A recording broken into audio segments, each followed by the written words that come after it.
ကျွန်တော်ဒီဒီယန်ကော့လေဗျာကျွန်တော်တို့ကောင်တွေကအဲ့လိုမျိုးမနိုင်ဘူးဆိုကျွန်တော်တို့ file လေးကပ်ပါလေးခိုးတယ် file တော့မှဝယ်ထည့်တာမဟုတ်ကျွန်တော်တို့ free ရတဲ့ file တွေရှိဝယ်ပြီးတော့ပြစ်တာ free ရတဲ့ file လေးတွေကိုအဲ့လိုမျိုးကုတ်လေးနဲ့ထည့်ပြီးဖြီးပြီးတော့ပြစ်တာပေါ့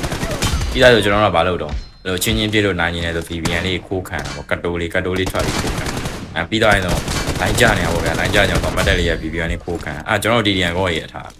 ပြီးရင်ဘာလုပ်လဲအဲ့လိုမျိုးကိုယ့်တက်သားတဲ့ကောင်တွေတွေ့ပြီးတော့မပြောရဲဘူးတည်ရမှာပါဇက်လေးပိတ်နေတာကြောက်ဒီကောင်းတဲ့ကောင်တွေဆိုကျွန်တော်တို့ပါဇက်ပိတ်ကောင်းတယ်ဆိုကျွန်တော်တို့ကရှုံးမှကြောက်တယ်လေဗျာဒီကျွန်တော်ရှုံးမှကြောက်ကျွန်တော်နိုင်တဲ့ကောင်တွေပဲရွေးဖြဲကျွန်တော်စောက်ကလေးလောက်ပဲရွေးဖြဲတယ်ရက်ွက်ထဲကလေးလောက်ပဲရွေးဖြဲဘာလို့လဲဆိုကျွန်တော်ရက်ွက်ထဲကလေးပဲနိုင်တာဟုတ်ဒီတော့ဘောကောင်ညမနိုင်ဘူးလေဗျာဒီမှာစောက်ကြရရမ်းများတယ်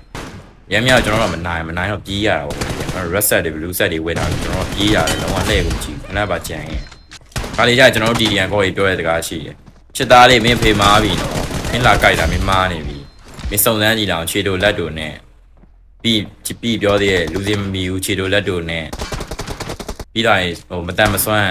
ဒါငါတို့ပြောနေကြစကားမင်းတို့လိုက်ပြောတယ်စောက်ကြောင်းမရှိဘူးမင်းတို့ classic player လိုက်မပြောငါတို့ဒီရန်ကောတွေပဲပြောမတန်မစွမ်းနဲ့မေလိုလေးမဖြစ်တဲ့ညာဖြစ်တယ်အဲ့ငါတို့ပြောတဲ့စကားမင်းတို့လိုက်မပြောနဲ့နော်ငါတို့ဒီရန်ကောတွေကဘာတော့မနိုင်ဘလော့မယ်ပြေးမယ်ရှင်းရှင်းလေးပဲနော်ဘာမှလာမပြောဒီရန်ကောတွေနော်ဟုတ်ကဲ့